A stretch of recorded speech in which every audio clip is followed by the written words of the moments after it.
I hope सभी आप ठीक होंगे, घर पे अच्छे से होंगे और पहला लेक्चर पढ़ के आए होंगे। तो आज हम सेकंड लेक्चर की बात करेंगे। सेकंड लेक्चर शुरू करने से पहले हम थोड़ा सा प्री कैप लेंगे कि भाई हमने पिछले लेक्चर में क्या पढ़ा था, और हम फिर नेक्स्ट टॉपिक कवर करेंगे, दैट इज इनहेलेशन। इनहेलेशन क्या होता है?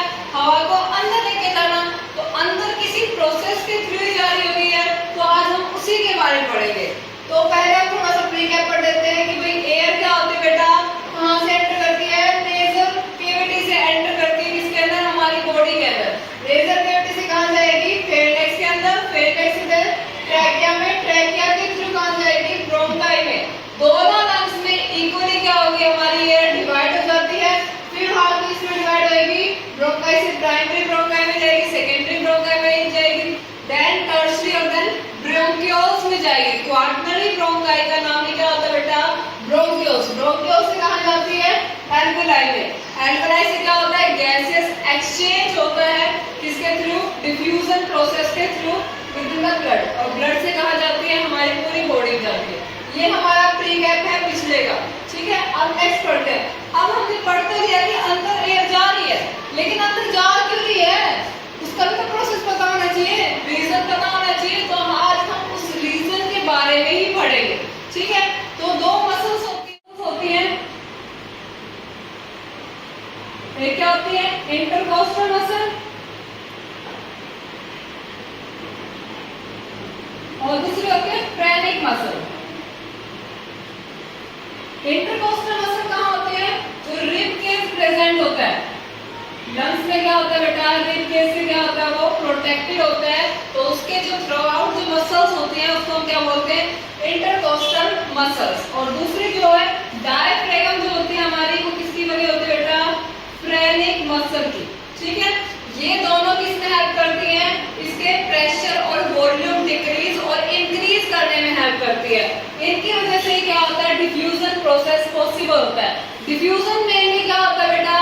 जो आप छोटी क्लास से पढ़ते आ रहे हो कि मूवमेंट होगी किसकी? सब्सटेंस की। कहां से कहां? लो हाई कंसंट्रेशन से लो कंसंट्रेशन मूवमेंट होती है। तो यहाँ पे भी सेम प्रोसेस होता है बेटा। कहां से कहां मूव होगी? लो से हाई से लो कंसंट्रेशन किसकी मूवमेंट होती है? एयर की। अब कैसे होती है वो देखो। इसमें क्या होती है? जो हमारी फ्रेनिक मसल्स होती है वो रिलैक्स फॉर्म में कैसे होती है? सी शेप की। यहाँ पे आपको दिख रही है किस शेप में? सी शेप में। तो ये क्या करती है? फ्रेनिक मसल्स कॉन्ट्रैक्ट करेंगी। कॉन्ट्रैक्ट की वजह से क्या होगा? ये हमारे जो फ्रेनिक मसल ऐसे प्रेजेंट है वो कैसे हो जाएगी? सीधी हो जाएगी। सीधी होने से क्या होगा? जो हमारे लंग्स का वॉल्यूम है वो क्या होगा? इंक्रीज होगा। और साथ ही क्या होगा? Intercostal muscle,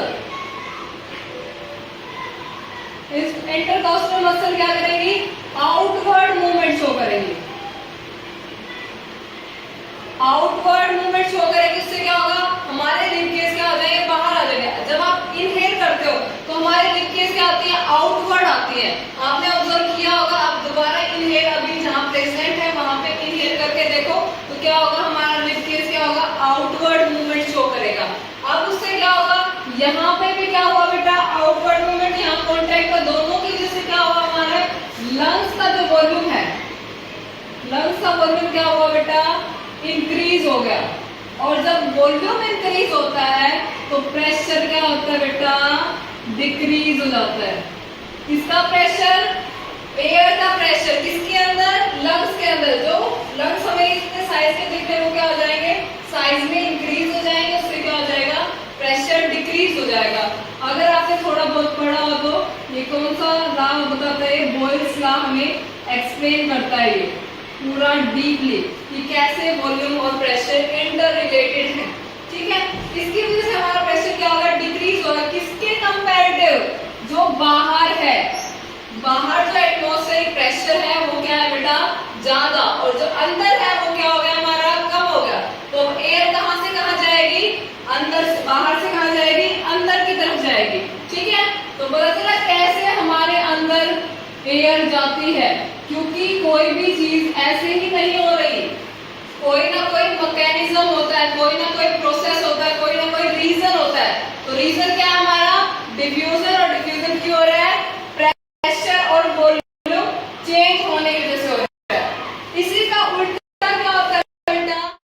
acceleration. एक्सलेशन की बात करें, लास्ट टॉपिक क्या है, एक्सलेशन।